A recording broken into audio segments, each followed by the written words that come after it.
parâmetro muito pequeno, que experimentalmente você não tem condição de detectar efeitos que sejam de ordem π ao quadrado, você pode ficar com esse termo e, ao invés de inverter, fazer isso tudo aqui, para poder tirar os propagadores, porque se você deixar esse aqui inteiro assim, se você quiser tirar o propagador misto, quer dizer, se você quiser tirar os propagadores da teoria, você vai chegar a isso aqui, né?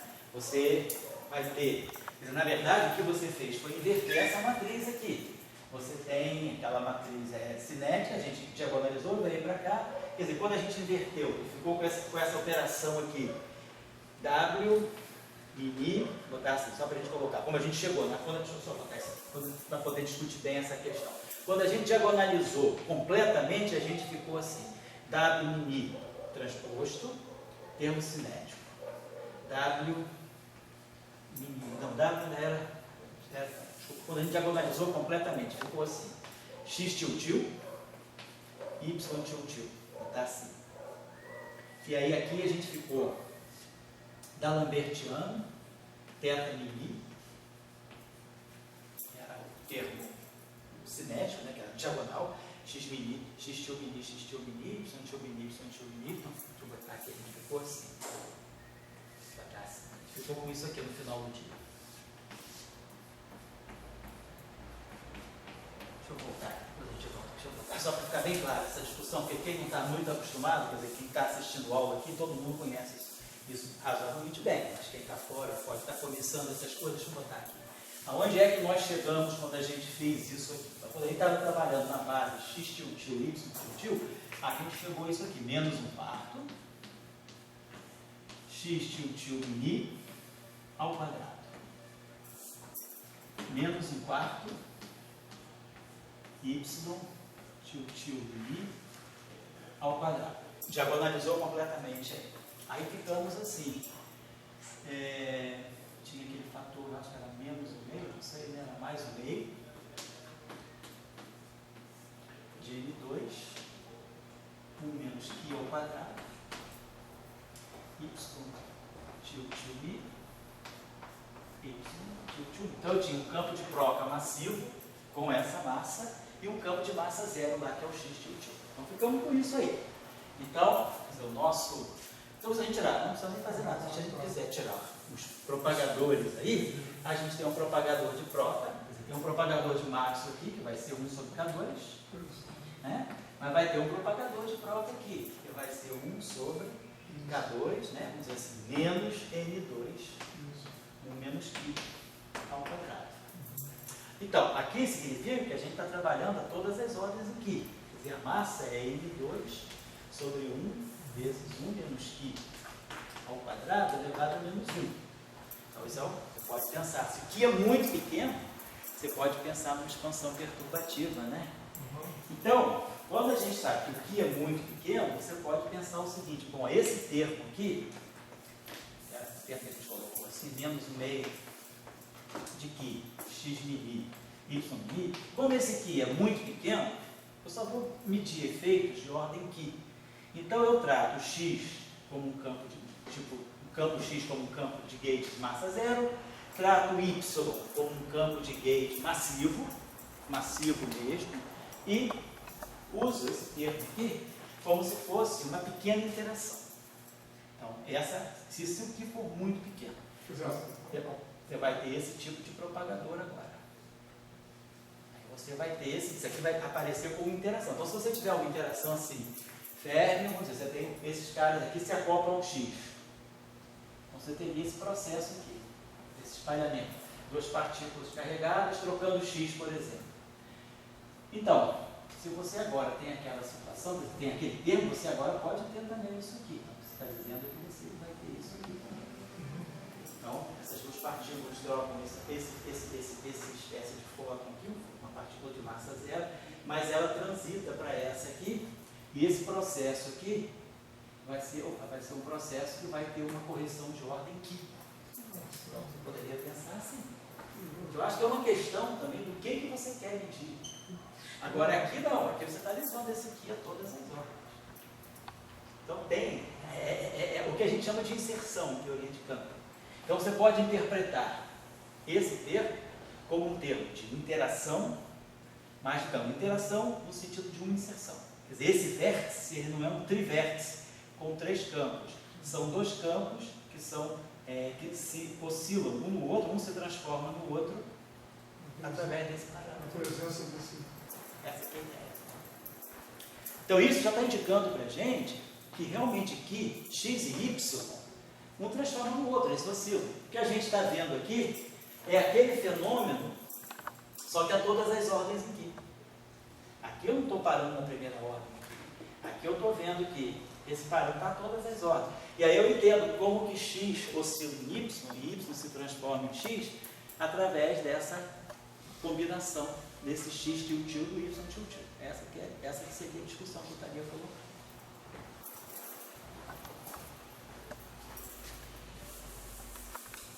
Eu te digo o seguinte, Fala aí.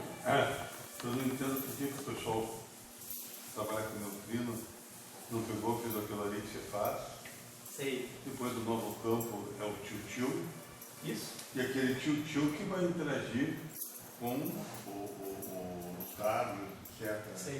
É assim que Desculpa, o campo de direção. Mas o tio, vamos dizer assim, aí a questão é realmente o que é mais importante, né? Quer dizer, o tio não tem a carga de gate bem definida. Então, o tio, ele... Mas o tio interagir... Ele interage via... ele substitui, ele que interage com o elétrico Sei. do dado.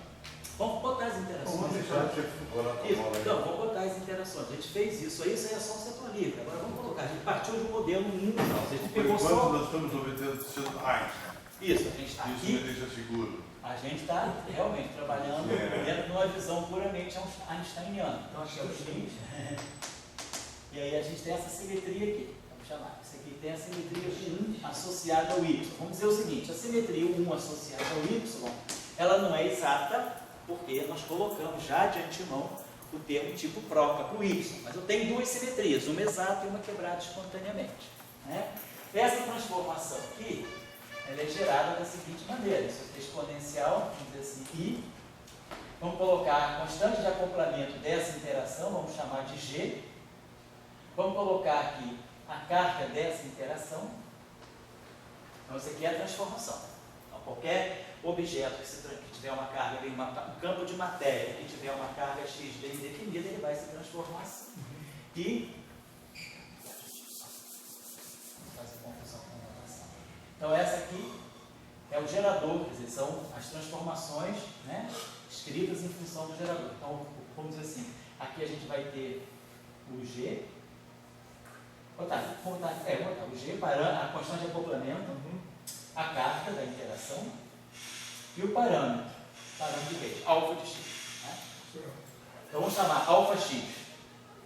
É o parâmetro local associado a essa simetria de gate, é o alfa. Parâmetro, para não ficar botando símbolos distintos, vamos usar subíndice x e y. Aí aqui eu tenho a constante de acoplamento, vamos dizer, G', que é da interação y, a carga QY, e aqui um parâmetro alfa y. Então isso aqui é a minha outra transformação. Então eu vou dizer que se eu pegar um objeto, vamos pegar um campo, por exemplo, um campo fermiônico, psi, que tenha ambas as cargas. Então, sob a transformação U1x, vamos dizer assim, esse campo vai em psi', vamos dizer, ele vai ter exponencial de I, G, vamos dizer que a carga x dele seja Qx. Então ele tem uma carga Qx, parâmetro alfa x, e aqui é o psi. Aqui não é o operador de carga, aqui é o alto valor da carga. Então o nosso campo psi, ele é carregado segundo x e segundo y. Tem uma carga Q pequeno x para essa simetria. E vai ter esse mesmo campo é duplamente carregado. Vamos colocar assim. Ele vai ter a carga y de acordo com a segunda simetria. Então eu vou ter P' aqui, exponencial de I, a constante de acoplamento nova. Agora a carga, não o operador de carga, mas o valor da carga. O parâmetro da transformação de gate, parâmetro local e psi.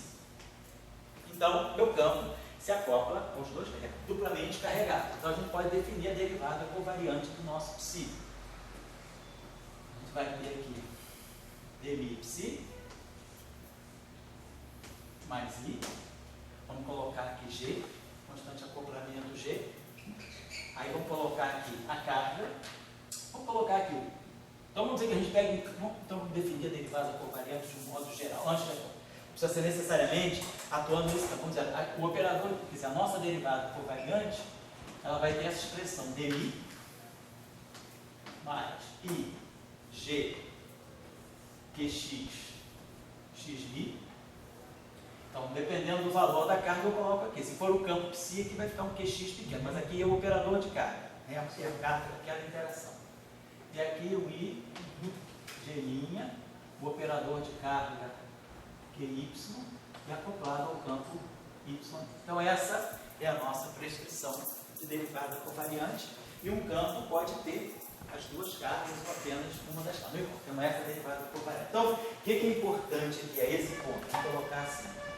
Aqui, quem está aparecendo aqui vão ser, quem está fazendo a interação com a matéria são esses campos X. São os campos originais. Quer dizer, quem se acopla com os geradores, né, com a carga, é o campo X. Estou definindo essas transformações a partir daqui. Então, esses campos aqui, são os campos, vamos dizer assim, que vão estar fazendo o acoplamento com a matéria que é, vamos dizer, que tem carga bem definida, que é alto estado de gauge. Então, vamos dizer assim, psi, né, é um campo, vamos colocar assim, alto estado de gauge. Por que ela é um alto estado de gauge? Porque ela tem as cargas bem definidas. QX, quer dizer, o que a gente tem é isso aqui, QX atuando em psi, dá QX psi. QY atuando em psi, dá QY psi. Então nós temos campos que são altos estados de gauge. Está claro? Então, as nossas interações, né, vão ser, o que a gente vai fazer agora, acoplar esses campos, né, com os campos que são altos estados de gauge. Então vamos partir daqui, deixa eu apagar isso aqui. Bom, qualquer coisa vocês têm essas relações copiadas aí. Você está copiando essa aula, Léo? Também está. Glória também está, eu quero tirar o depois de vocês, tá? Fala aí, André. Quando você redefine um campo, você vai redefinir sua derivada, né? É, claro, mexer em tudo, mexer na carga. Mexer na derivada, vai mexer na carga. Vou mexer nos parâmetros. Quer dizer, na verdade, né? Vamos ver.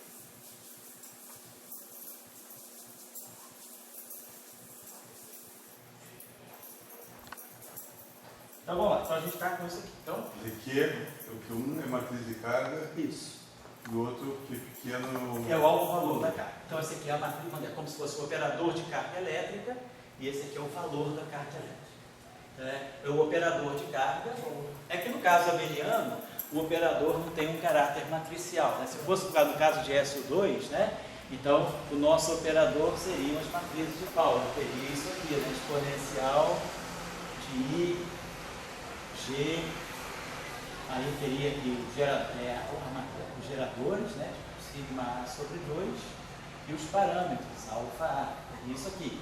Seria exatamente isso aqui. Constante de acoplamento, a matriz de carga. Porque na verdade eu estou fazendo isso, ó. Deixa eu apagar aqui. O que nós fizemos foi isso aqui.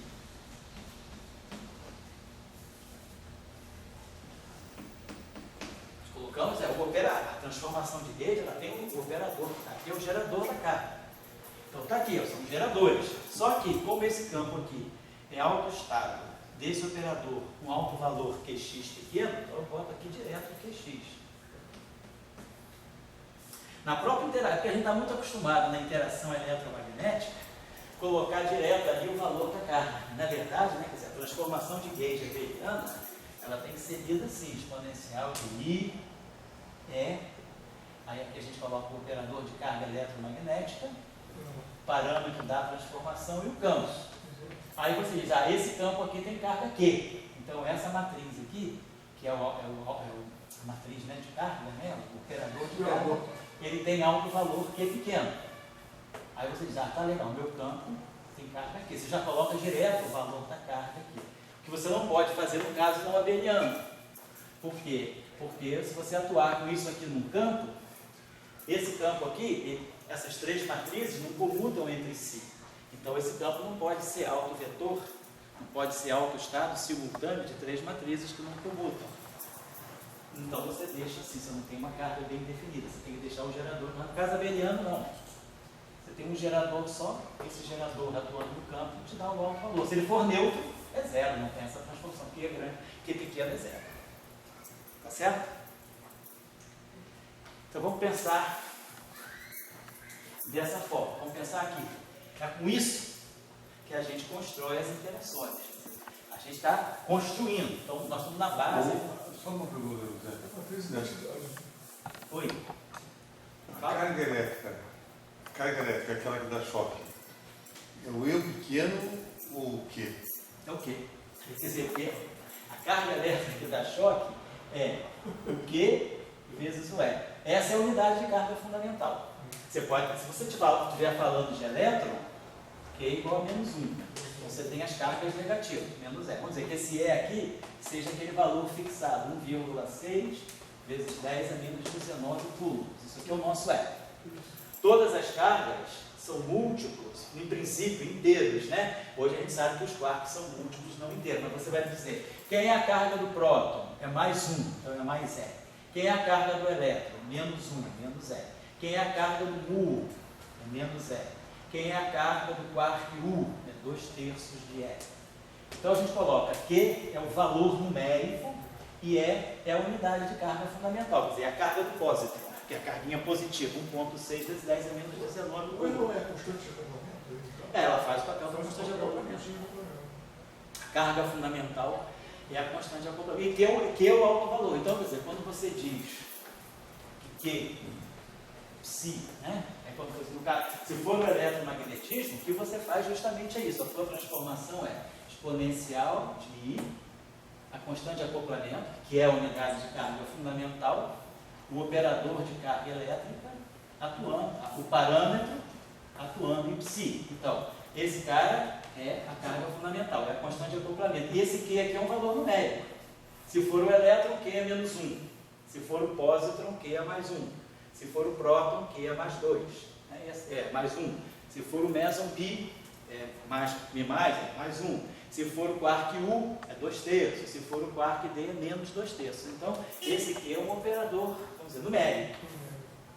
Né? Você pode dizer que ele é o valor de Q por uma matriz idêntica? Isso, é como se fosse.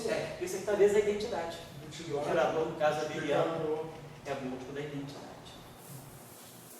Então, vamos colocar assim, dessa forma. Né? Então, quer dizer, nós estamos, né, quando a gente está construindo um modelo. Então, justamente o que a gente vai dizer, esses campos aqui seriam campos construtores, né? São os campos que são autoestados bem definidos, né, da matriz de carga. Então, vamos dizer que a gente vamos dizer assim, vamos introduzir essa matéria carregada. Então, o nosso lagrangiano agora, com o acoplamento, vamos dizer assim, com o acoplamento da matéria,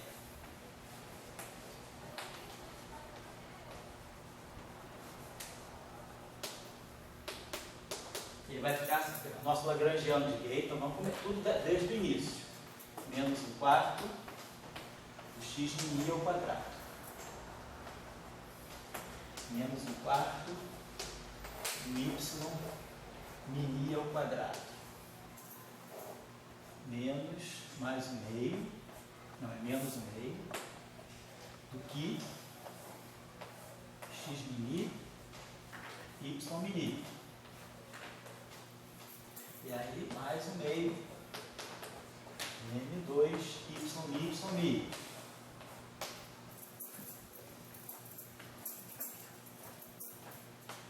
E agora, setor de matéria, mais o acoplamento com a matéria. Psi barrado, mi, gama mi, d mi, psi, assim, menos a massa da matéria. Vamos dizer assim que a massa seja mi. Psi barrado, psi. Vamos dizer que a gente tem isso aqui. Então a matéria é carregada, tá? Tem a massa aí. E aí, então, dessa derivada covariante aqui, é que vão sair os termos que nos interessam. Nós vamos ter o termo cinético, Então vão sair os termos de interação que vão sair daqui. Então nós vamos ter menos, aqui vai aparecer I, vai ficar menos, então vai aparecer a carga X e o campo X'mi. Aí vão ter psi barrado, gama mi, psi, certo? Certo, lembra? Porque o I, aqui esqueci do G. I menos G que X, né? Então, constante de acoplamento G, QX, a carga e o acoplamento, o campo de gauge com a corrente. E depois a mesma coisa aqui, menos G',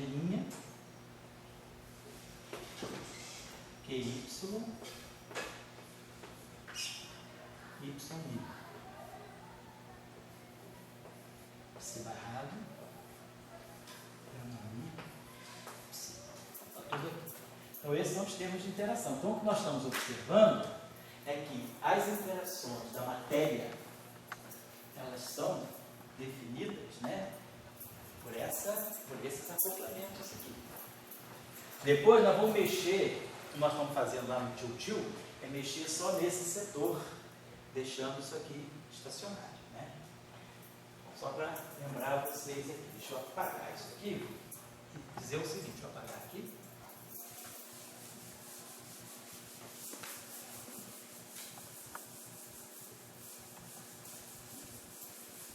Então, deixa eu apagar aqui rapidinho, esqueci de colocar um detalhe aqui, que são as transformações de gauge, né? Então, as transformações de gauge que nós temos, quer dizer, com aquelas atribuições de derivada covariante, né, que a gente já sabe, com as nossas derivadas, quer dizer, então o nosso campo, vamos colocar aqui, o dmi, psi.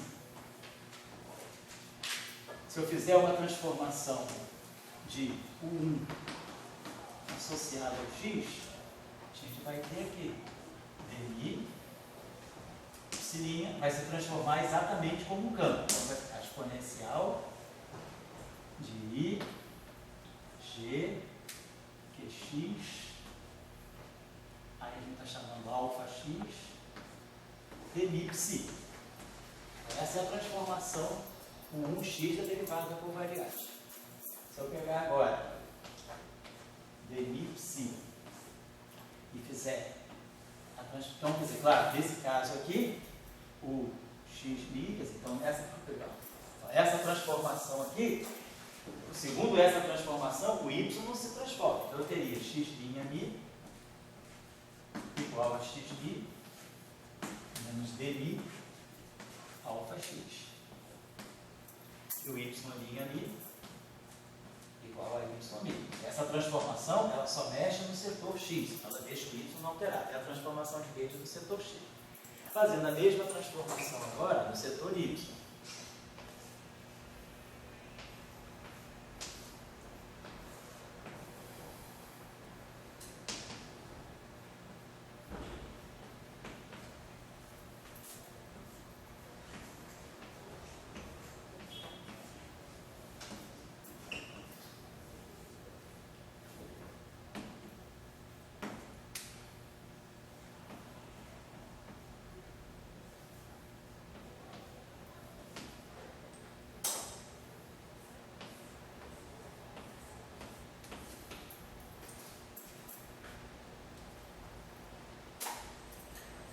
Vai ter x'mi igual a x'mi, essa transformação não toca no x, e ela vai atuar em cima do y.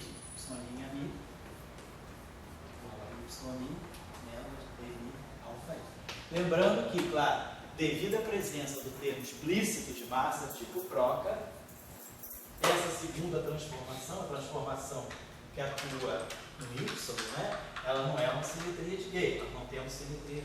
A gente tem duas transformações U1, nós temos duas transformações U1, mas temos apenas uma simetria de gauge. Das duas transformações, uma delas é a simetria, a outra não. Eu tenho as duas transformações, mas não quer dizer que eu tenha duas simetrias. Tá? Então, essa transformação aqui não é uma transformação de simetria por causa do termo de massa. Essa transformação aqui é uma transformação de simetria porque o x não quebra nada. Então, essa a gente está chamando a atenção.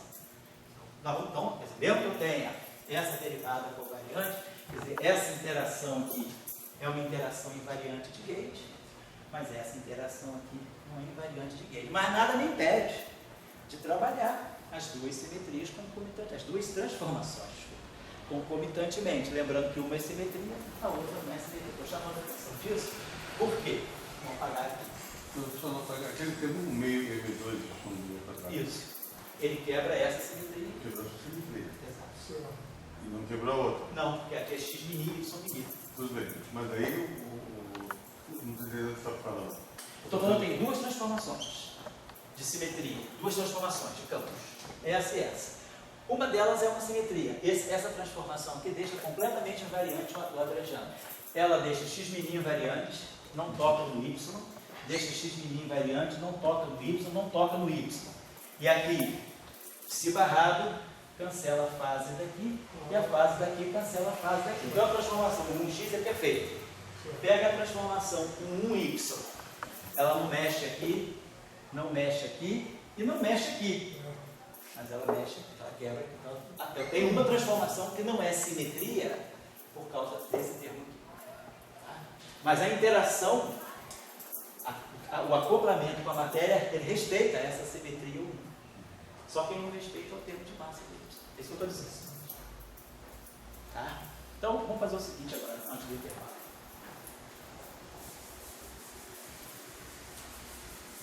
Agora eu vou precisar de vocês. Vou precisar daquelas expressões que nós apagamos, do x para o x tio e do x tio para o x.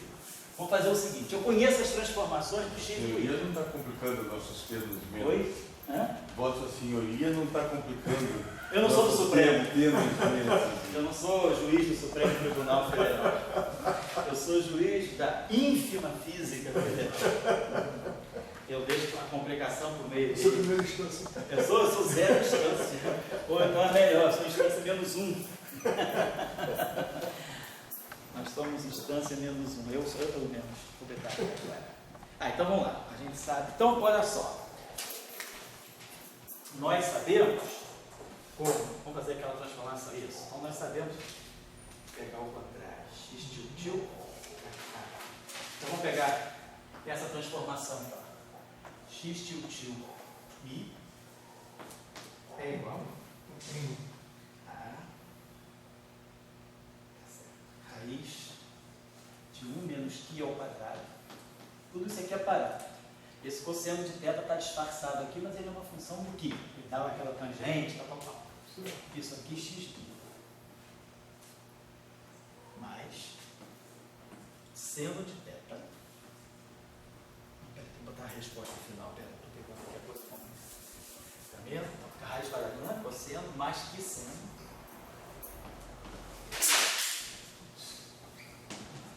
Isso aqui, x mais seno de θ y.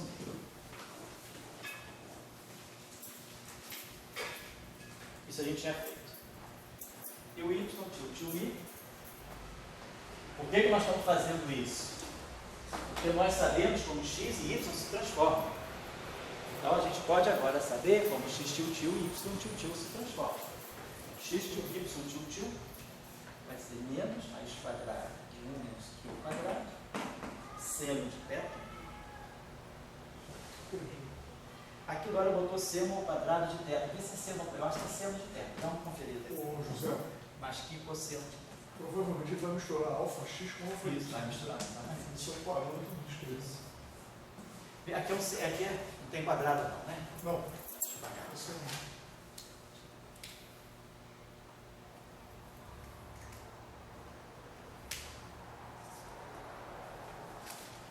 Tá vendo?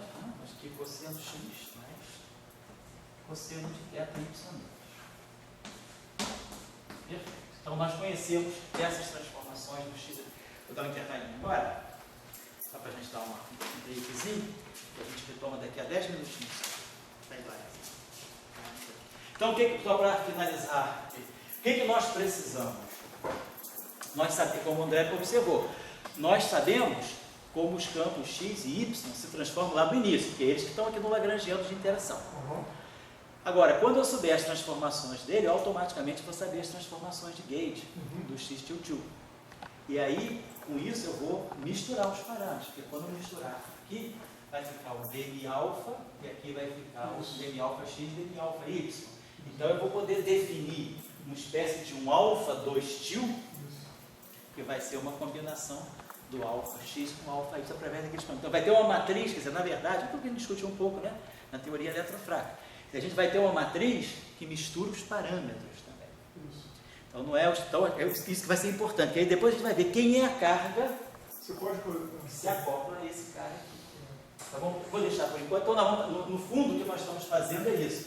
Nós temos uma transformação única, nós estamos fazendo isso aqui, ó, exponencial de I, G, Qx, alfa x,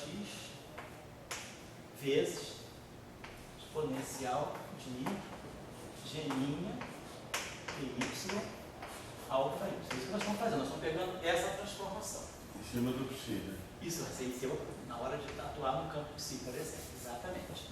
Então, nós vamos, depois quando nós soubermos, né, como escrever alfa x, então, quer dizer, no fundo a gente está pegando essa transformação, exponencial de G,